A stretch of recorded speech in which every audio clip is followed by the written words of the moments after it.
continue our Alumni Day special. I'm Spencer Linton, now joined over here in the Cougar Council room with the great Leon White and the fantastic Adam Haysbert, who caught the game winner against Pittsburgh in that season opener. Welcome, gentlemen, to BYU Sports Nation. Thank you.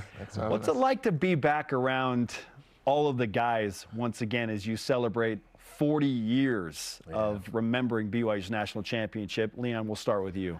Yeah, it's like we haven't skipped a beat.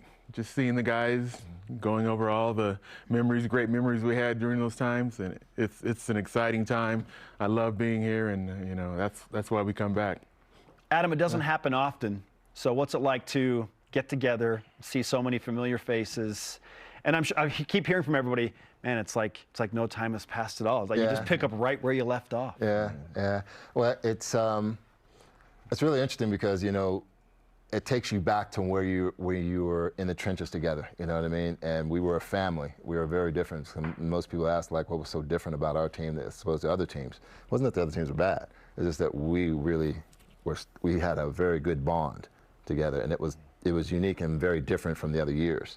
So our unity was higher, our sense of family, our togetherness, the fact that we respected each other, loved each other, and every time we see each other, it's like we've never been apart. You know what I mean? We may not talk to each other a lot during the years, over the 20 years, but when we come together, it's just like we've never been apart, So it's just like a reunion. It's like a family reunion, really, literally. It's a family reunion, whether it's coaches or players, seeing Leo, just everybody, it's just like, because all the good memories come back, because there's no real bad memories, you know what I mean? And so, well, how could there be?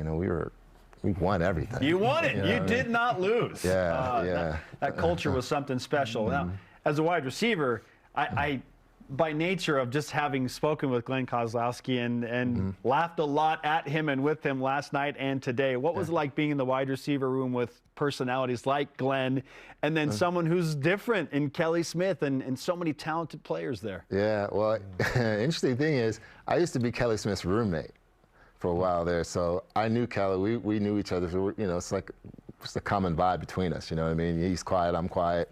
I was kind of quiet at that time, and until I had moments. You know what I mean? I had my moments. But it's kind of bringing back memories now, because I remember I spoke. I think it was the first time I gave a pep talk before the Pittsburgh game. That night. I said like 5 words, and everybody said I pumped everybody up with 5 words. Because I just wasn't used to it. But we were so nervous and so anxious, and so just because we weren't tested and we just knew we wanted to perform. We're on TV, and it's a a nationally ranked team, ESPN. So there's a lot going on, and and plus what we experienced when we got there, but. Being around Glenn and all of them, we kept each other sharp. We were family then. Each of us, as different as our personalities were, was as different as our skill sets were too. Yeah. We brought different things to the table. But we all had speed.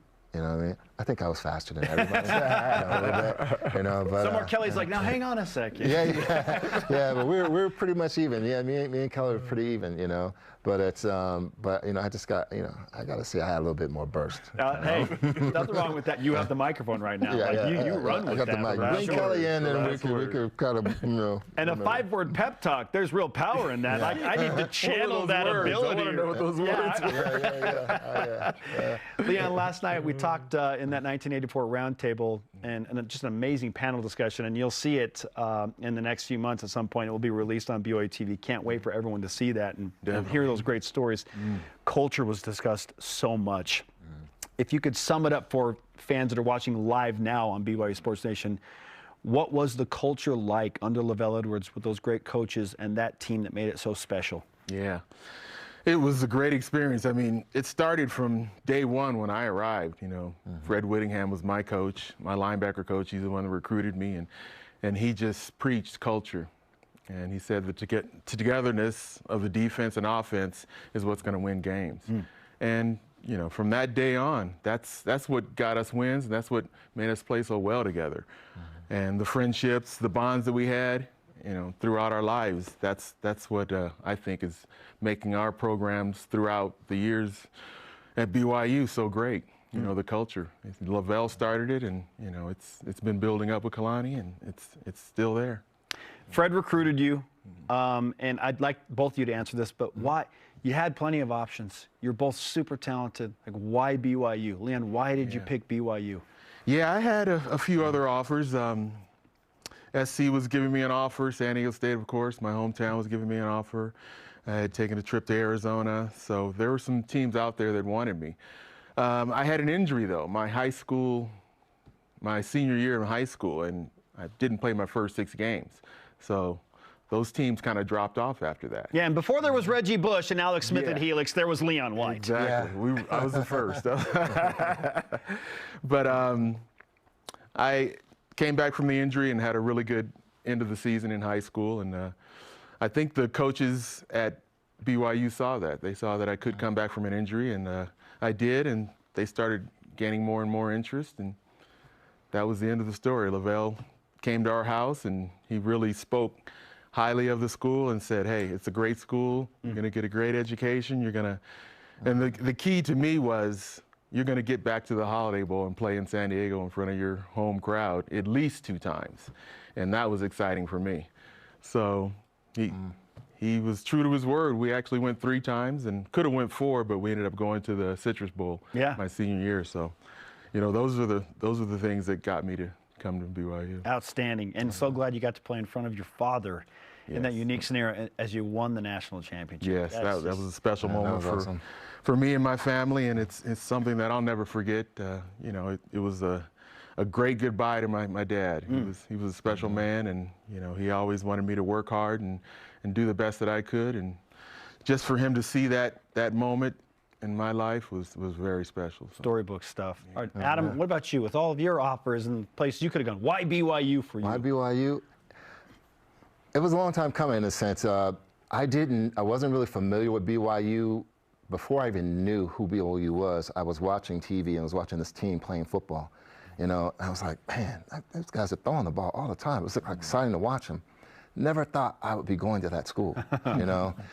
Turns out a coach named Doug Scoville is who recruited me, you know, came to my home, and, you know, and so he knew one of my older brothers, because I'm the 7th son of 9 children. So I'm the 9th child. Lucky 7. 7th son. You're lucky 7. I'm lucky 7. You know, the baby that wasn't supposed to come. You know, but, you know, Doug Scoville came and recruited me, but I have a very talented brothers. A lot of my brothers all play football too, you know, and a couple of them didn't get the opportunity. I went the furthest of all of them, you know, but they all had great talent, you know. Some of them I think would probably have a little bit more talent than me.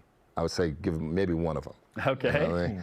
You know, but you know, sometimes the greatest athletes don't get the shot, you know, but it was Doug Scoville mainly. Number 2, really just when I realized that same team I was watching, like months or years before Doug Scoville even showed up, I realized it was the same team. I was like, wow. It's like, man, you know. And then, you know, the magic word is full ride.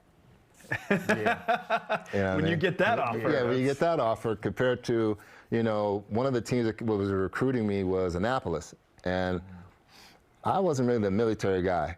And you know, you're young guy, young kid, San Mateo. You know, you're not thinking about going to a military school. You know, especially at the time in my mind, I wasn't thinking East Coast. I was thinking South. So I'm just like, nah, I don't want to go there. You know, it's like. I was like, no. They actually came to the high school to talk to me. I avoided them. You know? Wow. Yeah. Well, we're glad you avoided them, and then you ended up at BYU, and you got that full ride, because there you are on that little ESPN network that's looking to find a footing in the live sports television world. You catch the game-winning touchdown pass against number 3 Pittsburgh, and I think technically speaking, can't we say that you were the first real TV star in the Haysbert family because of that catch? The catch. Athletically, maybe. You know, because I know my brother. See, you know, you got to understand. I was watching Saturday morning cartoons and hearing my brother's voice, or seeing my brother on TV. Yeah. You know what I mean? Because I forget what was that one movie. It was like a live action. It wasn't a cartoon. I can't think of an actor. Dennis Haysbert. Yeah. So you're the number 1 Haysbert to everybody in BYU Sports Nation, Adam. Yeah. The number one. We love your brother and his Allstate commercials and President Palmer, but we love Adam first. Yeah, you sound like my nephew, you know, just like, yeah, we love you, Dennis, you know, but your brother. We love each other. So, you know, we're cool, you know, and it's, you know, I love him, and you know, I really like that. It's cool. You know, I receive. You know. Great stuff. So many great memories and plays made by both of you in that '84 season, and we love that we can have you back and relive some of those. And frankly, we're just happy that you get to come back and have this reunion of sorts with your teammates, and hope you enjoy the rest of the Alumni Day experience. Yes, we're looking forward to it. It's going to be a great day. Thanks for spending some time with us as well. Absolutely. Yes, Thank you. Adam Haysbert and Leon White, legends from the 1984 BYU National Championship team. Remind